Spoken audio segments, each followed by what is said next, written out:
أنا شمّرت وجيت لكم. في إيه والله؟ ما فيش أي دم. يا أخي ما تخافش على النادي، خاف على نفسك. دي اللعيبة اللي عايزة 100.000.000 في السنة. ده أنتم لو كل واحد فيكم وهو طالع خد ظرف فيه 100 جنيه كتير عليه. كابتن كريزيديه بيقول لنا هُس. أنا مش مصدق إن في تريزيجيه أصلًا. هو في إيه؟ أنتم عامل لكم عمل؟ الأهلي في 8 ماتشات يكسب ماتش. عمري في حياتي ما شُفتها. أنا بيتهيأ لي دي أسوأ بداية في تاريخ الأهلي. عمر ما كان ده فريق الأهلي. قولوا لنا مشكلتكم وإحنا نحاول نحلها.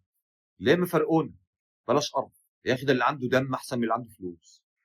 وأنتم معاكم فلوس ما شاء الله، بس ما عندكوش دم. وتزعلوا أمّا الناس تنتقدكم.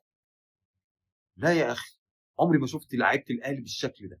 عايز أتفرّج على لعيبة الأهلي دول رجالة بيلعبوا بقلبهم مش مهم يلعبوا كورة. يعني حد يقول لنا يطلع يقول لنا فين المشكلة.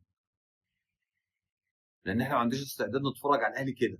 في أجيال جات مع الأهلي إحنا اتفرّجنا عليها. أجيال والله فيهم ناس ما بتعرفش تلعب كورة. وكانوا بيكسبوا. بيكسبوا أي حد. بس عشان كانوا رجالة. ولمّا الجمهور يتكلم تزعلوا. يا أخي ده أنت ما عندكش دم يا أخي. هُس، هُس يا كريزي داي.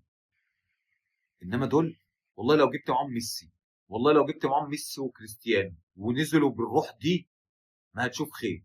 دي مش لعيبة بتلعب عشان النادي. بتلعبوا عشان إيه؟ زهقتوا سيبوها لنا امشوا. وهييجي غيركم.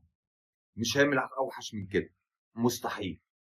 أنت لو جبت لعيبة من الدرجة التانية لبستها فانيلا حمرا ونزلتهم الملعب مش هيعملوا أوحش من اللي أنتم بتعملوه. لمّا الأهلي بيكسب الناس بتطلّعكم السما. بتطلعوا فوق النجوم.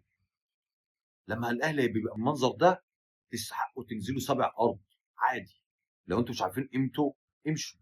وإحنا هنفضل نشجع الأهلي. والأهلي يفضل زي ما مكانه بس يبقى في رجالة. دي مش لعب رجالة. فعلًا والله الواحد مصدوم من اللي بيشوفه. أنا كنت منتظر بعد ما الكابتن الخطيب نزل لهم واللي سمعوه منه يبقى في إحساس. ما فيش خالص. أنتم ما عندكوش أي حاجة حمرا خالص.